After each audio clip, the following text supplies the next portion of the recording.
Morning student, आज हम पढ़ेंगे हिंदी सेकंड का चैप्टर नंबर 4 शब्द रचना संधि। संधि क्या होती है? दो वर्णों के परस्पर मेल से जो विकार या परिवर्तन होता है उसे संधि कहते हैं। संधि विच्छेद। संधि युक्त शब्दों को अलग करके लिखने की प्रक्रिया को संधि विच्छेद कहते हैं। जैसे कि परोपकार, और इसमें दो शब्द छुपे हुए हैं। पहला शब्द है पर, दूसरा उपकार। अब हमने इन मिले हुए शब्दों को अलग कर दिया, पर प्लस उपकार, तो ये हमने कर दिया इनका संधि विच्छेद। संधि के भेद। संधि के कितने भेद हैं? संधि के 3 भेद होते हैं। स्वर संधि, व्यंजन संधि, विसर्ग संधि। स्वर संधि क्या होती है? दो स्वरों के मेल से होने वाले परिवर्तन को स्वर संधि कहते हैं। स्वर संधि के 5 भेद होते हैं। दीर्घ संधि, गुण संधि, वृद्धि संधि, यड़ संधि और अयादि संधि। दीर्घ संधि। दीर्घ संधि क्या होती है? जब ह्रस्व और दीर्घ स्वरों का मेल होता है तो दोनों स्वर मिलकर दीर्घ हो जाते हैं। जैसे कि छोटा में छोटा आ प्लस छोटा आ इक्वल टू बड़ा आ। अगर छोटे आ से छोटे आ का स्वर मिलेगा तो वहाँ पर भी बड़ा आ बनेगा, और छोटे आ में बड़ा आ मिलेगा फिर भी बड़ा आ बनेगा। छोटी ई से छोटी ई मिलेगी तब भी बड़ी ई बनेगी, और बड़ी ई में छोटी ई मिलेगी तब भी बड़ी ई ही बनेगी। जैसे देखिए, जैसे पर अधीन, तो आपने देखा पर, आपको पता है कि जब किसी शब्द पर मात्रा नहीं होती है तो वहाँ पे छोटा आ माना जाता है। तो पर में रा पे कोई मात्रा नहीं है तो यहाँ पे छोटा आ, और यहाँ पे छोटा आ पहले से ही लिखा हुआ है, तो यहाँ पे छोटा आ, यहाँ पे छोटा आ, क्या बन गया? बड़ा आ। तो ये हो गई हमारी दीर्घ संधि। अब आएगी हमारी गुण संधि। छोटा आ बड़ा आ के बाद छोटी ई बड़ी ई के मेल से ए, छोटे ऊ बड़े ऊ के मेल से ओ, और रा के मेल से अरा हो जाता है। इसे गुण संधि कहते हैं। इसका एक उदाहरण देखिए। छोटा आ और बड़ा आ प्लस छोटी ई बड़ी ई इक्वल टू ए। देखिए जैसे कि नरेंद्र, हमने नरेंद्र को अलग किया, नर प्लस इंद्र। तो जैसा कि आपको पता है रा पे कोई मात्रा नहीं है तो क्या बन जाएगा? छोटा आ, और यहाँ पर ई लिखा हुआ है इंद्र का, तो आ और ई मिलकर बन गया हमारा ए। तो ये है हमारी गुण संधि। वृद्धि संधि। छोटा आ बड़ा आ के बाद अगर छोटी ए और बड़ी ए आए तो दोनों के स्थान पर बड़ी ए हो जाती है, और छोटे ओ और बड़ी ओ आए तो दोनों के स्थान पर ओ हो जाता है, यानी कि मात्राओं की वृद्धि होती है। अगर छोटा आ और छोटा ए है तो इनसे मिलकर बनेगा बड़ी ए। छोटा आ और बड़ा ए है तो भी इनसे मिलकर बनेगा बड़ी ए। दोनों ही सूरत में आपके मात्राओं की बढ़ोतरी होगी और बड़ी ए ही बनेगी। उसी तरह आपका अगर छोटा आ और बड़ा आ है तो इससे, और छोटा ओ और बड़ा ओ है तो इनसे मिलकर बनेगा बड़ा ओ। देखिए एक उदाहरण आपको बता रहे हैं।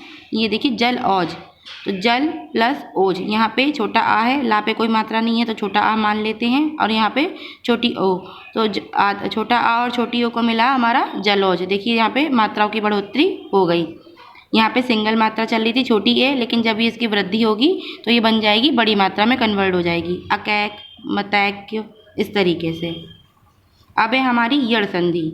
यदि छोटी ई और बड़ी ई, छोटा ऊ और रा के बाद कोई असमान स्वर आए तो छोटी ई बड़ी ई का या हो बन जाता है, और छोटे ऊ बड़े ऊ का वा और रा का र हो जाता है।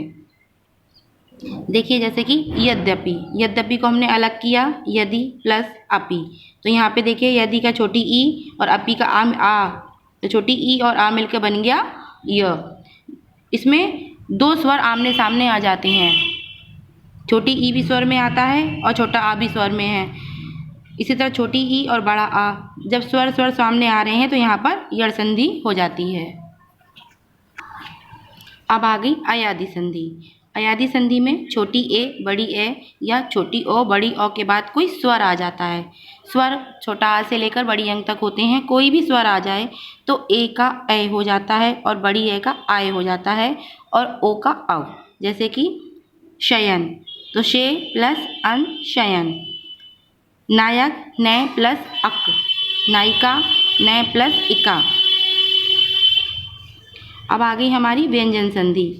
व्यंजन संधि के स्वर अथवा व्यंजन के मिलने को व्यंजन संधि कहते हैं। और इसमें आप देखेंगे व्यंजन बदल जाते हैं। देखिए यहाँ पे लिखा है दिग्गज, तो आप देखेंगे दी आधा गा पूरा गा, लेकिन जब हमने इसका संधि विच्छेद किया तो इसका संधि विच्छेद बनेगा दिक् प्लस गज। यहाँ गा था और क्या संधि विच्छेद किया तो क्या आ गया क। तो यहाँ पे व्यंजन बदलते हैं ज़्यादातर, तो इसे व्यंजन संधि कहते हैं। जगदीश, तो देखिए यहाँ पे कहीं ता है नहीं है ना, लेकिन जब हम इसका संधि विच्छेद करेंगे तो लिखेंगे जगत प्लस ईश। अब ता तो कहीं था नहीं, कहाँ से आ गया, तो इसमें क्या हुआ, ये स्वर और व्यंजन मिल गए हैं। और आप अगर इसको शॉर्टकट में समझेंगे तो आप समझ जाइए कि एक वर्ड इसमें छुपा हुआ है, उसका लोप है, और वो आपको जब आप संधि विच्छेद करते हैं तो वो व्यंजन सामने दिख जाता है, और जब हम संधि करते हैं तो वो दोबारा से लोप हो जाता है, यानी कि गायब हो जाता है। अब आ गई हमारी विसर्ग संधि। विसर्ग यानी कि दो बिंदु। विसर्ग के पश्चात स्वर अथवा व्यंजन आने पर विसर्ग में परिवर्तन होता है, उसे विसर्ग संधि कहते हैं। देखिए जैसे निश्चल, तो निह प्लस चल, नमस्ते नम प्लस ते, नीरज निह प्लस रज, और नीरस निह प्लस रस। अब आ गया हमारा येलो बॉक्स, और जैसा कि आप जानते हैं चैप्टर की जो भी इम्पॉर्टेंट बातें होती हैं वो इस येलो बॉक्स के अंदर लिखी होती हैं। अगर आप इस येलो बॉक्स को पढ़ेंगे तो ये चैप्टर आपको और भी अच्छे तरीके से समझ में आ जाएगा। Thanks for visit.